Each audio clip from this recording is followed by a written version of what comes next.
What's up Buttercup? Chào mừng các bạn đến với kênh Shoes Fabulous của mình. Thông qua kênh này thì mình muốn chia sẻ những kinh nghiệm và những trải nghiệm của mình về quá trình đi du học ở Anh và ở Mỹ.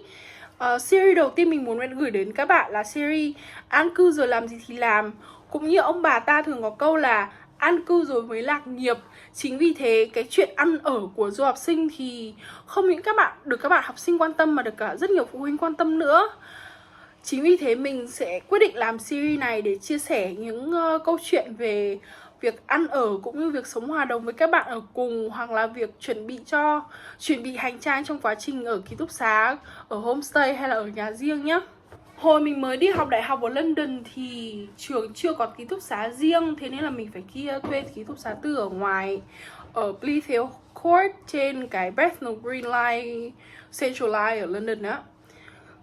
Thì ở London hay những tỉnh lân cận thì có rất nhiều công ty cho thuê ký túc xá tư, ví dụ như là Unite hay Urban Nest.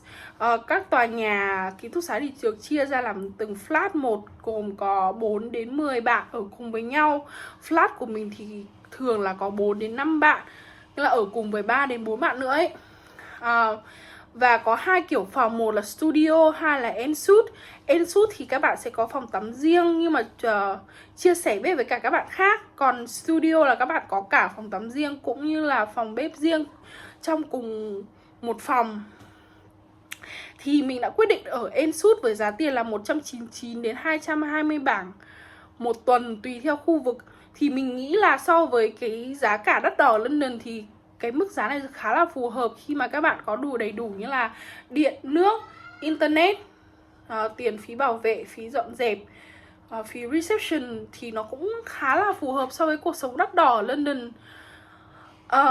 Và khu studio thì có vẻ là đắt hơn một tí bởi vì các bạn có bếp riêng mà. Ngày bé thì mình rất là thích xem phim Phía trước là bầu trời và luôn mơ ước sau này khi mà học đại học sẽ có một cuộc sống giống như thế. Thế nhưng mà cái cuộc sống ở chung với người khác thì nó cũng không hoàn toàn là màu hồng như mình đã tưởng tượng ở trong phim đâu. Mà nó có rất nhiều các điều gây khó chịu nữa. Những chuyện thường gặp ở ký túc xá như là mất đồ này. Mình thì chưa bao giờ bị mất đồ đắt tiền, thế nhưng mà nước mắm này, gia vị này, đồ ăn thì mất khá là nhiều. Những việc khác mà bạn có thể gặp phải khi ở ký túc xá đó chính là gặp người ở bừa bộn này, không lau dọn hoặc là gây ồn ào. Mình có một cô bạn ở cùng mà suốt ngày lôi bạn trai về. Thực ra thì mình cũng không có ý kiến gì nhiều, thế nhưng mà cái bạn trai đấy phải ở đấy đến 2 tuần, mà lần nào mình vào bếp mình cũng thấy bạn ấy ở đấy luôn. Thế là ngày 1, ngày 2 thì được, nhưng mà đến ngày 5, ngày 6 thì mình cũng bắt đầu cảm thấy khó chịu ấy. Thế nên là khi ở, các bạn hãy lưu ý vấn đề này nhá. Thực ra thì nói qua nó cũng phải nói lại. Mặc dù có rất nhiều lần mình xích mích với cả flatmate của mình, thế nhưng mà ở năm thứ 2 thì mình ở cùng với 3 cô bạn khá là thân. 2 bạn người Brazil và 1 bạn người Anh. Bọn mình coi nhau thật sự là như chị em và cũng rất là giúp đỡ nhau rất là nhiều. Thì khi mà ở ký túc xá thì mình cũng có một số lời khuyên như sau.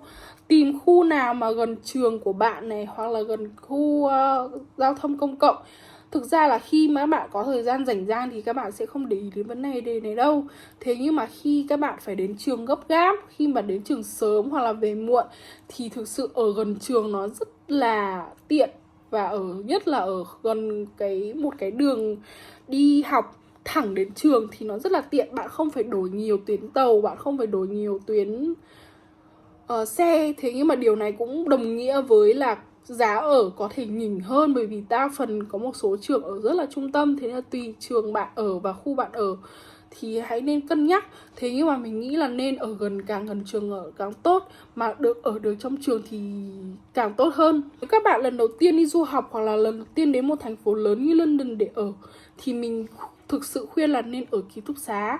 Mặc dù là ký túc xá của trường hay ký túc xá tư ở bên ngoài thì nó rất là tiện lợi, bởi vì khi mà giá phòng bạn trả đã bao gồm điện, nước, internet, tất cả các thứ rồi. Và khi mà có hỏng hóc gì đấy thì bạn chỉ cần xuống reception thông báo với họ là sẽ có người lên sửa chữa giúp bạn, hoặc là có người lên hỗ trợ bạn. Chứ khi mà bạn ở nhà riêng và năm đầu tiên thì bạn cần thời gian để làm quen với cái môi trường đấy cũng như cái thành phố đấy. Thì mà còn phải lo nghĩ đến cái việc ăn ở, với việc sửa chữa nữa thì nó rất là phiền. Ở ký túc xá thì thực sự rất là tiện mà còn an toàn nữa. Các bạn có bảo vệ 24/7. Đi ra đi vào thì luôn luôn phải có khóa từ, mà chỉ bạn có cái chìa khóa đấy thôi. Thế nên là mình nghĩ rất là an toàn. Hồi mình ở Anh thì mình rất ít khi khóa cửa phòng, bởi vì thực sự khá là an toàn ấy. Điều thứ ba là nhớ giữ gìn vệ sinh chung và nền nếp chung, tránh gây phiền cho các bạn ở cùng. Đặc biệt là người châu Á hay là người Việt Nam mình thì hay nấu những cái món mà có gia vị mùi rất là nồng. Thế nên là trước khi nấu ăn thì hãy nói chuyện với cả bạn ở cùng phòng, nghĩa là các bạn Tây, người châu Âu hay người da trắng nói chung ấy, thì cái đồ ăn của họ ít gia vị nồng, có mùi nồng như của mình lắm. Hay tốt nhất là nên nói chuyện với họ trước một tiếng. Ở Unite thì cuối kỳ và giữa kỳ sẽ có một kiểm tra phòng.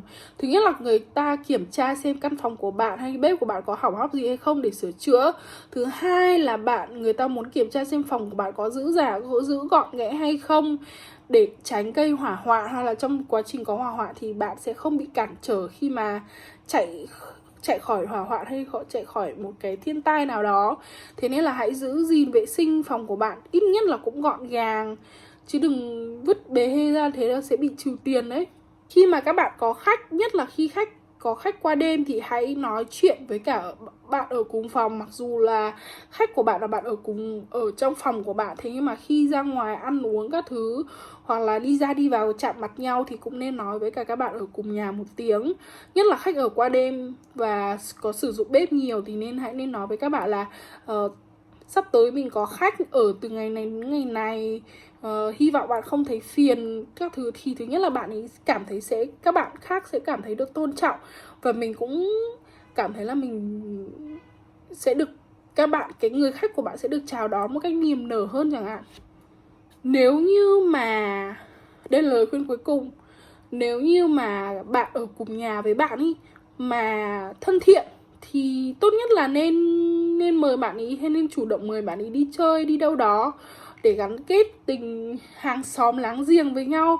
Bởi vì thực ra khi mà bạn có một người hàng xóm tốt thì điều đấy rất là có lợi. Nghĩa là khi bạn ốm, bạn mệt hay là bạn có chuyện gì thì rất dễ dàng chia sẻ với người ta, và bản thân mình cũng thấy nhẹ nhàng hơn. Cũng như là luôn luôn có một người bạn ở bên cạnh ở cùng thì tất nhiên là sẽ tốt hơn rồi.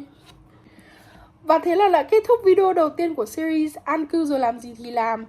Mình hy vọng video này sẽ giúp đỡ của các bạn trong quá trình chọn chỗ ở, chọn phương pháp, cách ở, và có một số lời khuyên nho nhỏ.